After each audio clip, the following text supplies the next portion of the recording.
کہانی بارش اور سیلاب۔ عمل والا میلاد۔ ربیع الاول کا مہینہ آ چکا تھا۔ پورے گاؤں میں میلاد کی تیاریاں زور و شور سے ہو رہی تھیں۔ بچے اور بڑے خوش تھے اور نبی کریم صلی اللہ علیہ وسلم کی شان میں نعتیں پڑھنے کی مشق کر رہے تھے۔ ننھا حسن بھی بہت خوش تھا۔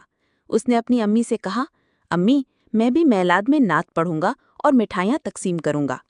اسی دن اچانک زوردار بارش شروع ہو گئی۔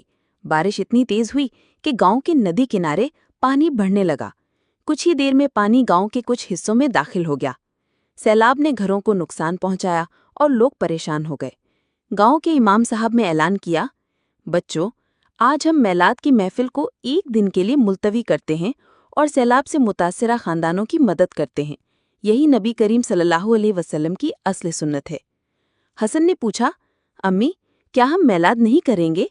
امی نے مسکرا کر کہا، بیٹا، میلاد کا مطلب ہے نبی صلی اللہ علیہ وسلم کی خوشی منانا، اور نبی صلی اللہ علیہ وسلم کو سب سے زیادہ خوشی تب ہوتی ہے جب ہم دوسروں کی مدد کریں، خاص کر مشکل وقت میں۔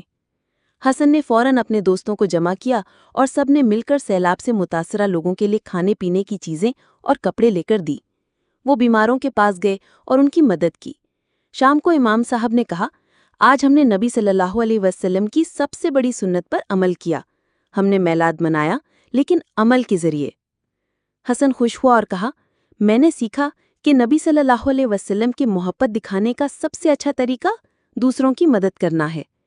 اس دن گاؤں والوں نے سیکھا کہ اصل میلاد صرف محفل سجانا نہیں، بلکہ نبی صلی اللہ علیہ وسلم کی تعلیمات پر عمل کرنا اور ضرورت مندوں کی مدد کرنا